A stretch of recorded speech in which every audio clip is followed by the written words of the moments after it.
Okay, we're asked to graph this equation right here. So we're going to graph y equals 3x plus 5. Alright, right now you should see something that should be like automatic to you. Okay, now it depends on how much algebra experience you've had. But this equation in this form should look familiar to you. Those of you that are in like Algebra 1, especially Algebra 2. This is the form y equals mx plus b. M is the slope, b is the y-intercept, where it crosses the y-axis. Okay? So, let's go ahead and I'm going to put x and y down right there. Okay, so you know exactly which axes is what. So, first thing you want to do is determine what is your y-intercept. Alright? You want to figure out your b first before you go to the m. Okay? Alright, and it looks like it's going to be 5. Okay? So what do I do? I put a dot at the point like right here. I'm going to just estimate. It doesn't have to be exact because I don't have like a grid right in front of me, so we're just going to have to guess and test. Okay?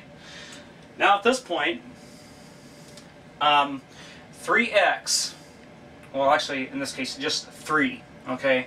Just pay attention to that coefficient of x, which is 3, okay? And that's our slope. It's going to be 3 over 1, okay? Which means, see, slope is rise over the run. Okay? You got that?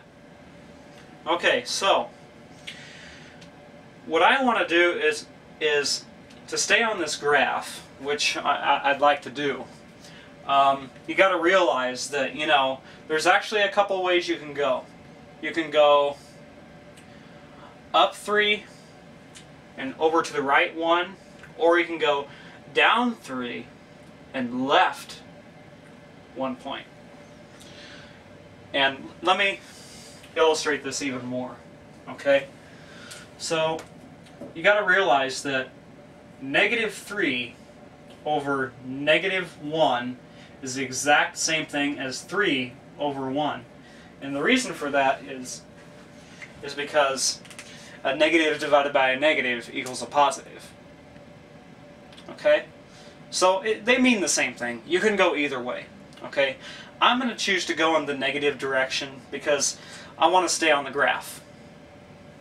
Okay? Alright. Let's go ahead and graph this thing. Alright, let's go down 3. 1, 2, 3. 1. 1, 2, 3. Left 1. Okay? 1, 2, 3. Left 1. I know that doesn't look very good, but you can get the idea of what it looks like. And I continue that pattern. Okay?